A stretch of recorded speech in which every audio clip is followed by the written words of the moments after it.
Agartala rail स्टेशननि सिमि फेकजानाय मानैति आगुलिओ फाइ तंमोननि जरावनो इस्ट थानानि पुलिस तासुइ रमखा खरनि फेकजानाय मानि याक्टन ख्लायनो ताइलगिओ मानखा फेकजानाय मानि बहायनो अ रमजान खरनोनैनो बिहारनि हिनि सेमानखा बरन ताबो सुंप्रि जागि दङ बरनि याहां साबो কালকে কালকে রাত্রেবেলা আমাদের কাছে একটা আমার সোর্স ইনফরমেশন আসে যে ওই দুজন বিহারি তারা কিছু কন্টামিনেটেড নিয়ে আসছে চন্দ্রপুর বাঁধের দিকে।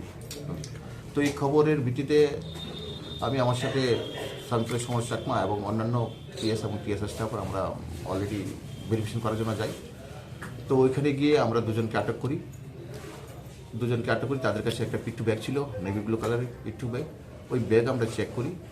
তো এই চেকের মধ্যে এখানে 50টা অ্যাসকপ বোতল পাওয়া গেছে।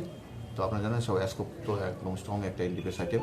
তো অ্যাকর্ডিংলি আমরা অ্যাসকপ সিরাপ সিজ করি এবং দুজন ব্যক্তি তারা বিহারের নালন্দার এলাকায় বলেছিল, তো তাদেরকে আমরা অ্যারেস্ট করি এবং স্পেসিফিক এনডিপিএস কেস নিয়েছি।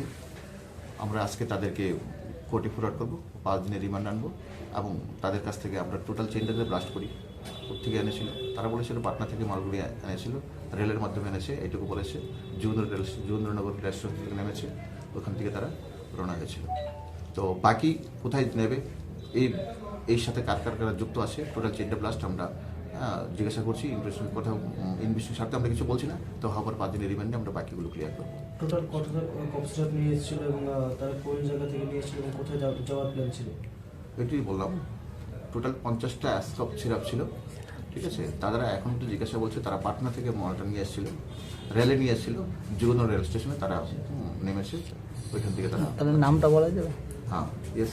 একজন হলো অজয় কুমার আর বলদরিয়ার, ওইখানে তারা ছিল নালন্দা, বিহার নালন্দা এলাকার। আর ও ছিল নালন্দার একই গ্রামের। আরেকজন ছিল বিক্রম কুমার, ওর এজ হলো 20। দুজনেই বিহার নালন্দা এলাকার। একজন হলো অজয় কুমার, উনি মানে অ্যাপ্রক্স 50। আরেকজন হলো বিক্রম কুমার, এজ অ্যাপ্রক্স 20। দুজনেই বিহার নালন্দা এলাকার লোক। দেখুন, এটাই একটা টাফ কোয়েশন। কেউ বলছে একটা এখন আজকাল একটা কফ সিরাপের 150 টাকা, তো সেই হিসাবে 50টা যা হয় 75,000।